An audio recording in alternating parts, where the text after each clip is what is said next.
Hello. हाय। Radhe Radhe. Good morning मेरे प्यारे साथियों। आप सभी का आपके अपने यूट्यूब चैनल विश्वनाथ जी के पॉइंट में हार्दिक स्वागत है। मेरे प्यारे साथियों, मिशन सरकारी नौकरी के तहत हमारी इंडियन पॉलिटी के अंतर्गत जो क्लासेस चल रही हैं उनमें आज का जो टॉपिक रहने वाला है वो राज्य के नीति निर्देशक तत्व रहेगा। मूल अधिकारों को हम इससे पहले पढ़ चुके हैं। तो देखिए, नीति निर्देशक तत्वों का जो प्रावधान है वो भारतीय संविधान जब बना था उसी समय नीति निर्देशक तत्वों को भारतीय संविधान में शामिल किया गया था।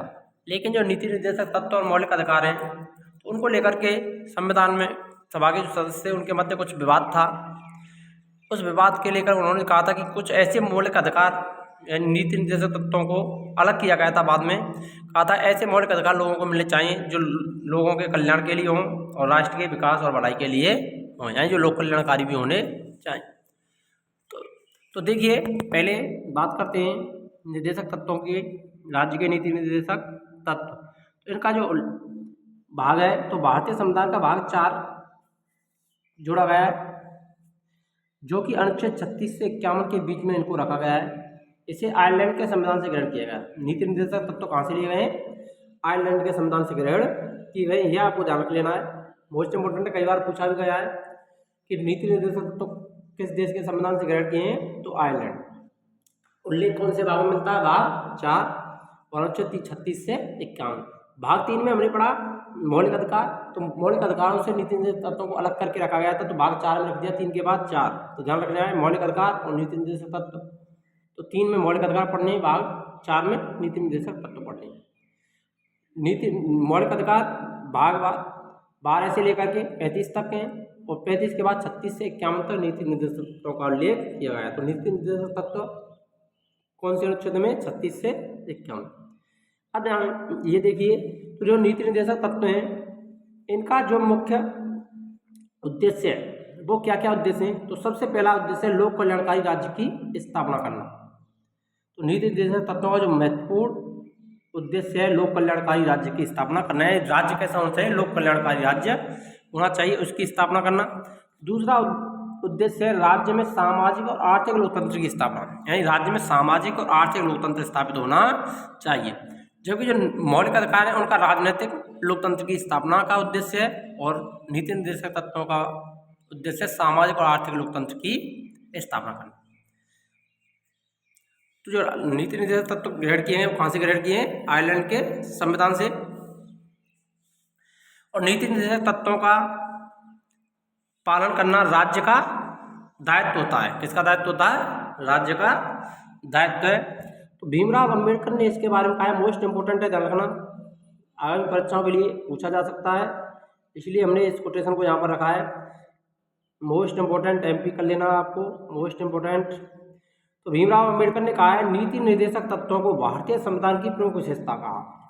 तो भीमराव अंबेडकर ने नीति निर्देशक तत्वों को भारतीय संविधान की क्या कहा है? प्रमुख विशेषता। तो ये क्वेश्चन बन सकता है कि नीति निर्देशक तत्वों को भारतीय संविधान की प्रमुख विशेषता किसके द्वारा कहा गया है? तो वो कहा गया है भीमराव अंबेडकर के द्वारा। मोस्ट इंपोर्टेंट है। आइए अब नीति निर्देशक तत्वों के बारे में कुछ संविधान सभा से संबंधित।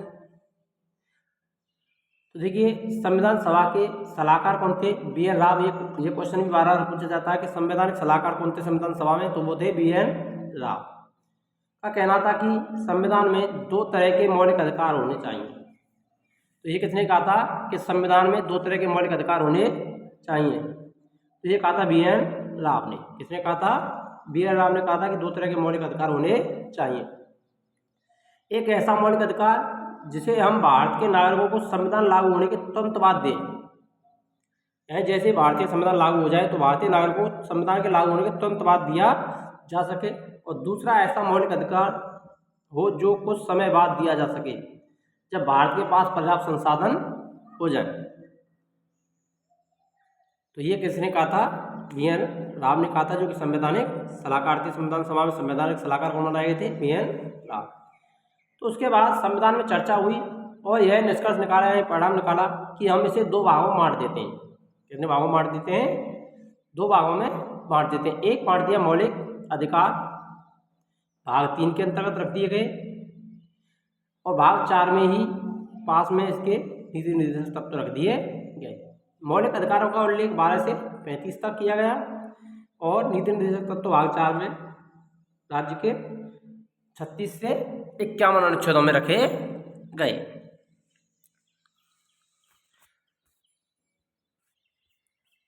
आइए मौलिक अधिकार और नीति निर्देशक तत्वों में प्रमुख अंतर देख लेते हैं यहाँ पर कि इनमें क्या क्या अंतर हैं। यहाँ से अधिकांश से क्वेश्चन पूछे जाते हैं, तो इसीलिए आपको यहाँ पर ध्यान दे लेना है। देखिए पहला जो अंतर आता है वो मौलिक अधिकारों को यूएसए के संविधान से ग्रहण किया गया और नीति निर्देशक तत्व कहाँ से लिए गए? आयरलैंड से। पहला अंतर तो ये हो गया। मौलिक अधिकार संविधान के भाग 3 में रखे गए हैं और नीति निर्देशक तत्व भाग 4 में मिलते हैं। अनुच्छेद बताइए आपको। अनुच्छेद 12 से 35 मौलिक अधिकार और 51 से 36 से 51 तक नीति निर्देशक तत्व रखे गए। मौलिक अधिकारों को लागू कराने के लिए न्यायालय की शरण ले सकते हैं और नीति निर्देशक तत्वों को लागू कराने के लिए न्यायालय की शरण में नहीं जा सकते, क्योंकि जो अगर किसी भी व्यक्ति का जो मौलिक अधिकार है उसका उल्लंघन होता है तो वो न्यायालय में रिट जारी कर सकता है, दाखिल कर सकता है, लेकिन नीति निर्देशक तत्वों का उल्लंघन होने पर वो न्यायालय में नहीं जा सकता। तो मौलिक अधिकार अपरिवर्तनीय है, जबकि नीति निर्देशक तत्व कैसे हैं? परिवर्तनीय है। ये आपको ध्यान रख लेना है यहाँ पर। तो मौलिक अधिकार अपरिवर्तनीय है, जबकि नीति निर्देशक तत्व अपरिवर्तनीय है। देख लेना। मूल अधिकारों के बारे में नागरिकों को स्वतः ही प्राप्त हो जाते हैं। तो मौलिक अधिकार है वो नागरिकों को संविधान के द्वारा स्वतः ही मिल जाते हैं, जबकि नीति निर्देशक तत्व राज्य सरकार के द्वारा लागू करने के बाद ही नागरिक को प्राप्त होते हैं। यानी इनका निर्वहन करना राज्य सरकार का दायित्व होता है, यानी इनकी अनुपालना करना भी राज्य सरकार का दायित्व है।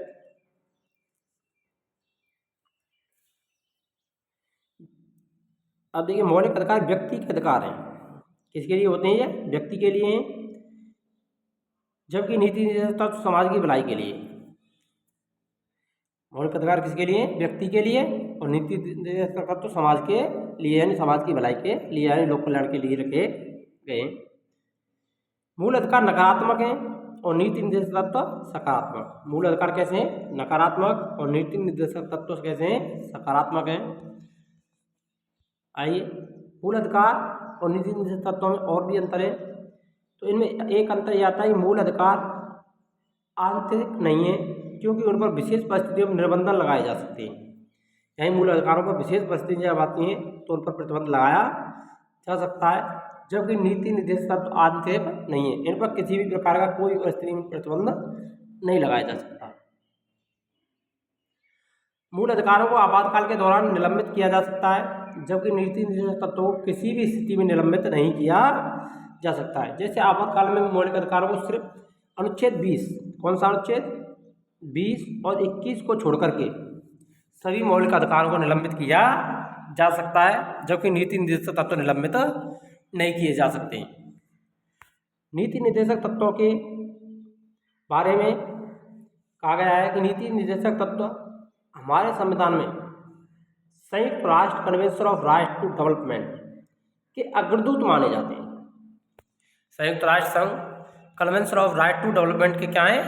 अग्रदूत हैं। मूल अधिकारों की तुलना में नीति निर्देशक सिद्धांत अधिक महत्वपूर्ण है। मोस्ट इंपोर्टेंट है, ध्यान रखना। मूल अधिकारों की तुलना में नीति निर्देशक सिद्धांत अधिक महत्वपूर्ण है। ये किस बात में कहा गया है? ये क्वेश्चन बन सकता है, इसीलिए बहुत ही इंपॉर्टेंट क्वेश्चन है, तो आपको मोस्ट कर लेना है, स्टार लगा करके इसको।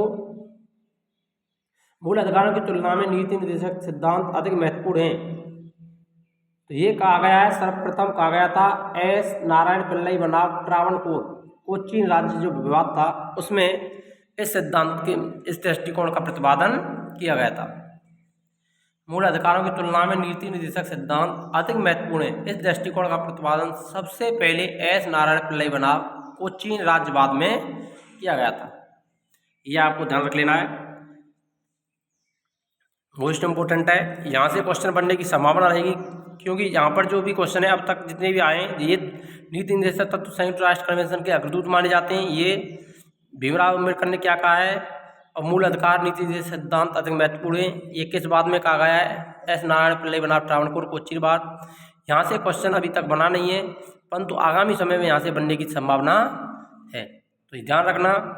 इसीलिए इसको कभी भी नहीं भूलना है आपको, और नोट करके अपने पास रख लेना या इसका स्क्रीनशॉट ले लेना है। और सभी जगह से क्वेश्चन बनते रहे हैं और बनते भी आए हैं, उनको भी आपके लिए इस प्रकार से बताएंगे कि यहाँ से अब क्वेश्चन किस प्रकार से बनने लगे हैं। तो नीति निर्देशक तत्वों के अंदर से भी शब्दों से संबंधित क्वेश्चन बनने लगे हैं कि इन शब्दों का उल्लेख हुआ है कि नहीं हुआ है, किसमें किसका उल्लेख है, ये आगे हम आपके लिए बताएंगे आसानी से। उसके बाद में जो कुछ क्वेश्चन रहेंगे पूर्व प्रीवियस ईयर एग्जाम के, उनको भी यहाँ पर हल करेंगे। यदि आप चैनल पर नए हैं तो चैनल को सब्सक्राइब करना ना भूलें और वीडियो को अधिक से अधिक लाइक करें और शेयर करें, ताकि अब प्रत्येक जो विद्यार्थी आर्थिक तंगी के कारण पे क्लासेज नहीं ले पाते हैं, उनके लिए निःशुल्क क्लासेज यूट्यूब पर उपलब्ध रहेंगी। तो देखिए आगे बढ़ते हैं। अब आते हैं सभी महत्वपूर्ण जो अनुच्छेद नीति निर्देशक तत्वों से संबंधित हैं। तो सबसे पहले जो अनुच्छेद आता है वो अनुच्छेद 36। तो इसमें क्या है? राज्य की परिभाषा, यानी कोई भी अनुच्छेद को पढ़े तो सबसे पहले उसमें परिभाषा दी गई है। तो राज्य की यहाँ पर परिभाषा का उल्लेख है। राज्य का मतलब ये नहीं, ध्यान रखना, कि राज्य के अंतर्गत भारत सरकार या संसद या राज्यों में प्रत्येक राज्य की सरकार और विधानमंडल या भारत के राज्य क्षेत्र के भीतर या भारत सरकार के नियंत्रण के अधीन स्थानीय अधिकारी और प्राधिकारी आते हैं। तो राज्य का मतलब होता है, राज्य का मतलब देश, यानी हम लगाएं तो राज्य क्या कैसा होना चाहिए? स्वतंत्र, यानी जो अपने निर्णय स्वयं कर सके। तो उसकी जो यहाँ पर परिभाषा का उल्लेख किया गया है, ये नहीं है कि हम राजस्थान, यूपी, एमपी, ये स्टेट है हमारे भारत के अंदर, ये इकाइयाँ हैं, ये राज्य के अंतर्गत नहीं आती हैं। तो राज्य की जो परिभाषा है वो यानी संपूर्ण प्रभुत्व संपन्न होना चाहिए राज्य, ताकि वो अपने निर्णय स्वयं कर सके, उसको राज्य की संज्ञा दी जा सकती है। जब आगे हम पढ़ेंगे पॉलिटी के अंतर्गत राज्यों के बारे में, तो वहाँ पर इसको स्पष्ट रूप से देखेंगे। तो ध्यान रखना, अनुच्छेद 36 में सबसे पहले क्या है? राज्य की परिभाषा। अनुच्छेद 37 कहता है यह न्यायालय में प्रवर्तनीय नहीं है, बाध्य योग्य भी नहीं है। यानी नीति निर्देशक तत्व न्यायालय में प्रवर्तनीय नहीं है और ना ही बाध्य योग्य। अगर नीति निर्देशक तत्वों का उल्लंघन होता है तो न्यायालय की शरण में नहीं जाया जा सकता और ना ही इन पर कोई विवाद दायर किया जा सकता है, या ना ही इन पर याचिका दायर की जा सकती है। और अनुच्छेद 37 ये भी कहता है कि नीति निर्देशक तत्व न्यायालय द्वारा प्रवर्तित न होने पर भी देश के शासन के मूलभूत आधार होते हैं। क्या होते हैं? देश के शासन के मूलभूत आधार होते हैं। इन तत्वों को नीति निर्देशक तत्वों पर विधि बनाते समय इन तत्वों का ध्यान रखना, यानी इनको लागू करना राज्य का दायित्व होता है। तो राज्य का दायित्व है जब कानून बनाए या विधि बनाए तो नीति निर्देशक तत्वों को लागू करने का दायित्व भी उसी का होता है। अनुच्छेद 38, राज्य ऐसी सामाजिक व्यवस्था बनाएगा जिससे नागरिकों को सामाजिक, आर्थिक और राजनीतिक न्याय मिल सके। तो अनुच्छेद 38 कहता है राज्य में ऐसी सामाजिक व्यवस्था बनाएगा जिससे नागरिकों को सामाजिक, आर्थिक, राजनीतिक न्याय मिल सके। अर्थात राज्य लोक कल्याणकारी राज्य की बात इसमें कही गई है। किसकी बात कही गई है? लोक कल्याणकारी राज्य। लोक कल्याणकारी राज्य का उल्लेख किसमें किया गया? अनुच्छेद 38 में लोक कल्याणकारी राज्य का उल्लेख किया गया, जिसमें सामाजिक, आर्थिक और राजनीतिक न्याय। केटी शाह का कहना है राज्य के नीति निर्देशक तत्व एक ऐसा चेक है जो बैंक की सुविधा के अनुसार अदा किया जाएगा। यह कथन किसका है? केटी शाह का मोस्ट इंपोर्टेंट है। केटी शाह ने क्या कहा है? राज्य के निर्देशक तत्व एक ऐसा चेक है जो बैंक की सुविधा के अनुसार अदा किया जाएगा।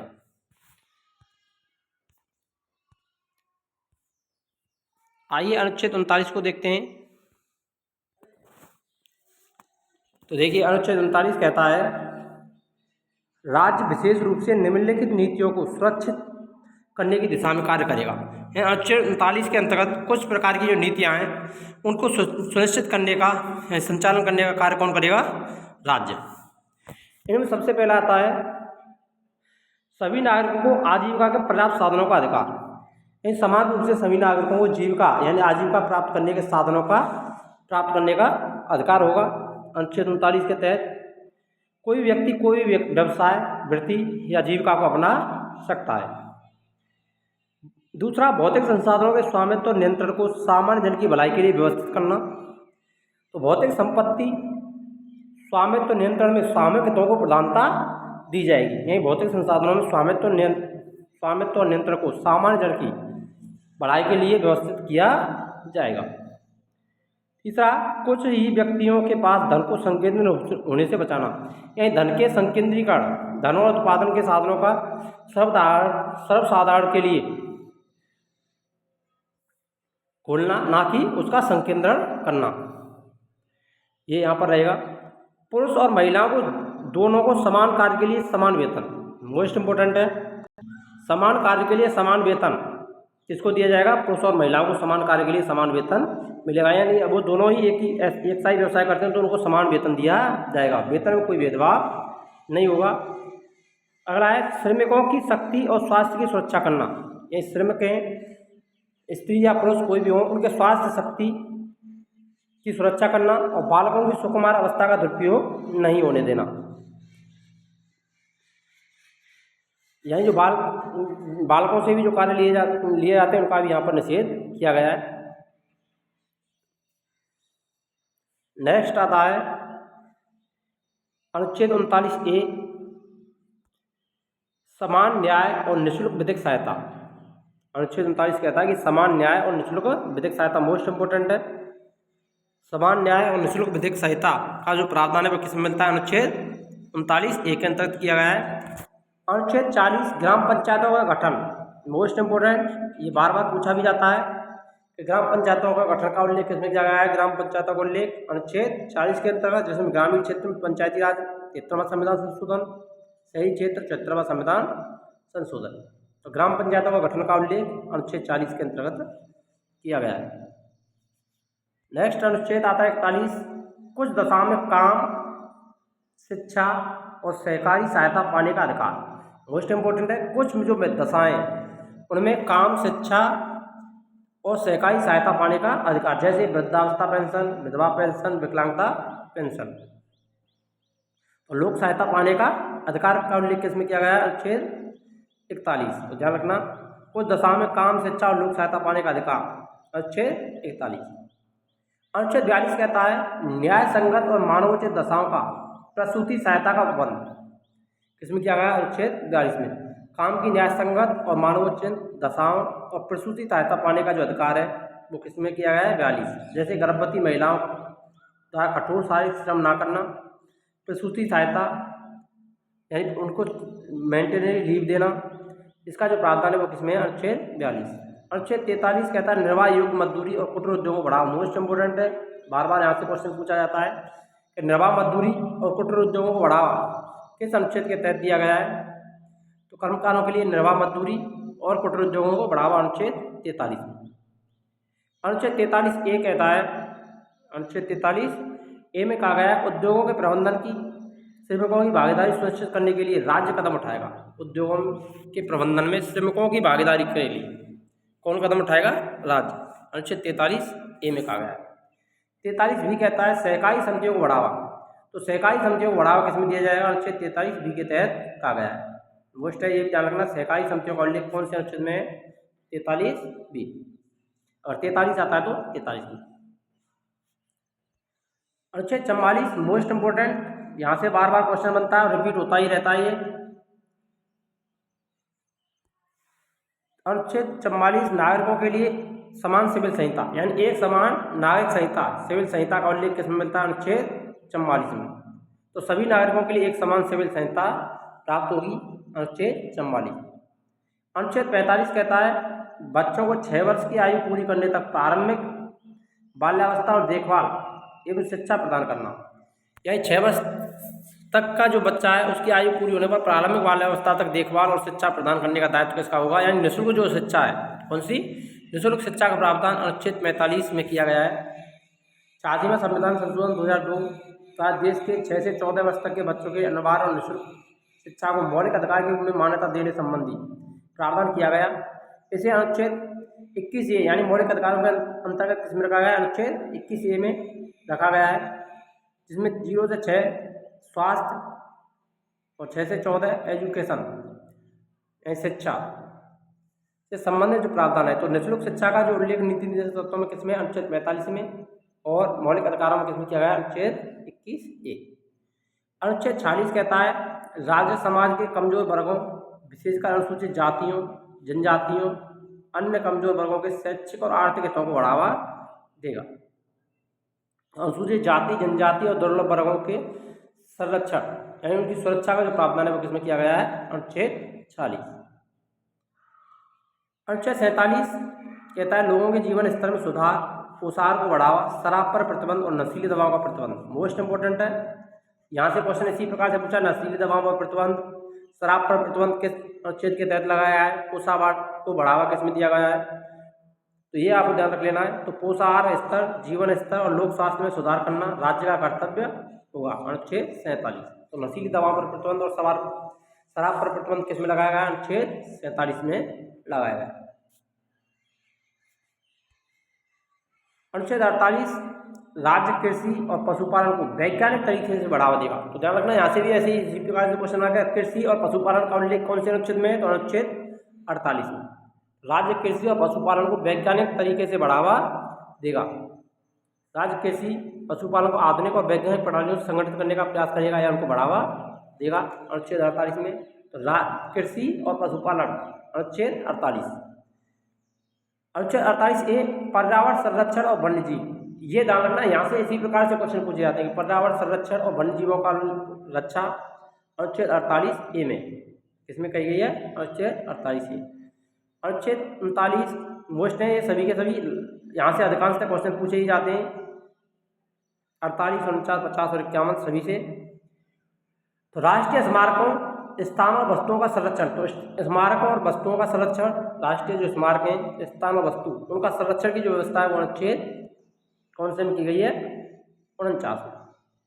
और सबसे जो महत्वपूर्ण है, कार्यपालिका को न्यायपालिका से पृथक करना यानी अलग करना, किसमें किया गया, अनुच्छेद 50 के तहत। कार्यपालिका न्यायपालिका से अलग होगी, तो कार्यपालिका और न्यायपालिका के मध्य पृथक्करण, अनुच्छेद 50 में। अनुच्छेद 51 अंतर्राष्ट्रीय शांति और सुरक्षा की अभिवृद्धि हेतु राज्य प्रयास करेगा। तो अंतर्राष्ट्रीय शांति और सुरक्षा का जो उल्लेख है वो किसमें मिलता है, अनुच्छेद 51 में। इसके अनुसार ही राष्ट्रीय कानूनों के प्रति आदर, राष्ट्र के मध्य न्याय संगत और सम्मानपूर्ण संबंधों की स्थापना करने संबंधी अंतर्राष्ट्रीय जो विवाद हैं, ये विवाद भी आते हैं, अंतर्राष्ट्रीय विवाद की मध्यस्थता के द्वारा विवादों को सुलझाने की व्यवस्था भी कौन करेगा, राज्य करेगा। तो ये सारी चीज़ें नीति निर्देशक तत्वों में शामिल की गई हैं। तो आपको इनको अच्छे तरीके से जो महत्वपूर्ण शब्द हैं वो हमने यहाँ पर रखे हैं, जहाँ से क्वेश्चन पूछे जाते हैं उनको आप देख सकते हैं, इनका स्क्रीनशॉट लें या आप अपने नोट्स भी तैयार कर सकते हैं। इससे बाहर एक भी क्वेश्चन आपका बनने वाला नहीं है नीति निर्देशक तत्वों से। आइए अब कुछ प्रीवियस ईयर एग्जाम के जो क्वेश्चन हैं उनको यहाँ पर हल करते हैं। भारत संविधान में राज्य के नीति निर्देशक तत्व ग्रेड किए गए, ये UPPCS 1994 SSC 2011 में पूछा गया था। तो नीति निर्देशक तत्वों को कहाँ से अपनाया गया है, ब्रिटेन, आयरलैंड, सोवियत संघ, फ्रांस। तो नीति निर्देशक तत्व कहाँ से लिए गए, आयरलैंड के संविधान से लिए गए, बी वाला ऑप्शन यहाँ पर राइट रहेगा। मौलिक अधिकार कहाँ से लिए गए, सोवियत संघ से।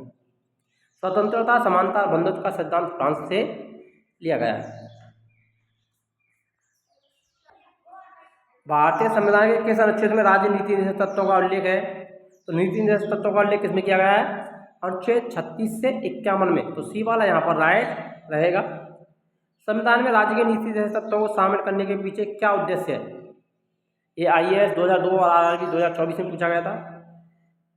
तो राजनीतिक लोकतंत्र की स्थापना, सामाजिक लोकतंत्र की स्थापना, सामाजिक आर्थिक लोकतंत्र की स्थापना, गांधीवादी आदर्शों के अनुरूप लोकतंत्र की स्थापना। मोस्ट इंपोर्टेंट है सामाजिक आर्थिक लोकतंत्र की स्थापना, यहाँ पर सी वाला ऑप्शन राइट रहेगा। जबकि मूल अधिकार है वो राजनीतिक लोकतंत्र की स्थापना करते हैं। नीति निर्देशक सिद्धांत हैं बाध्य योग्य नहीं है, मौलिक अधिकार से कोई नहीं। तो नीति निर्देशक सिद्धांत कैसे हैं,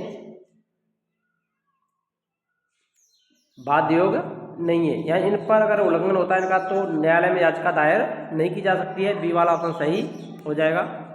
निम्न में से किसने नीति निर्देशक सिद्धांतों को बैंक की शब्दानुसार दे उत्तर दिनांकित चेक कहा?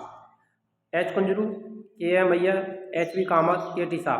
तो के टी शाह ने नीति निर्देशक को बैंक की शब्दानुसार दे उत्तर दिनांकित चेक कहा था। डी वाला ऑप्शन राइट रहेगा, ये हमने पढ़ा था। राज्य के नीति निर्देशक सिद्धांतों में किस अनुच्छेद का संबंध अंतर्राष्ट्रीय शांति और सुरक्षा से संबंधित है? 48, 51, 54, 52।